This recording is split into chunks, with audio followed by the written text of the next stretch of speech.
অভিযোগ পাওয়ার ভিত্তিতে নতুন নিয়োগ দেওয়া ৫৯ জন জেলা প্রশাসকের ডিসির মধ্যে ৮ জনের নিয়োগ বাতিল করা হয়েছে বলে জানিয়েছেন জনপ্রশাসন মন্ত্রণালয়ের সিনিয়র সচিব মোখলেছুর রহমান।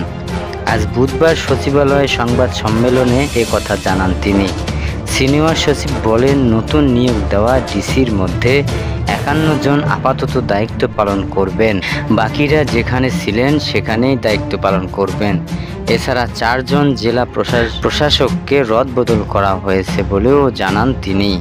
মোখলেছুর রহমান বলেন, এটি একটি চলমান প্রক্রিয়া। প্রশাসনের বিভিন্ন ক্ষেত্রে নিয়োগ দেওয়ার জন্য যোগ্য কর্মকর্তা পাওয়া অনেক কঠিন বলেও মন্তব্য করেন এই সিনিয়র সচিব। যে জেলার ডিসিদের নিয়োগ বাতিল হয়েছে সেগুলো হলো লক্ষ্মীপুর, জয়পুরহাট, কুষ্টিয়া, রাজশাহী, শরীয়তপুর, সিরাজগঞ্জ, রাজবাড়ী ও দিনাজপুর।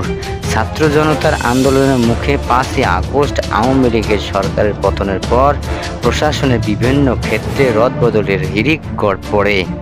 গত ২ দিনে দেশের বিভিন্ন স্থানে জেলা প্রশাসক পদেও আসেন পরিবর্তন। সোমবার ২৫ জেলায় এবং মঙ্গলবার ৩৪ জেলায় ২ দফায় ৫৯ জন নতুন জেলার প্রশাসক নিয়োগ দেওয়া অন্তর্বর্তীকালীন সরকার। এরপর থেকে এই নিয়োগ নিয়ে ঘোর আপত্তি তোলেন।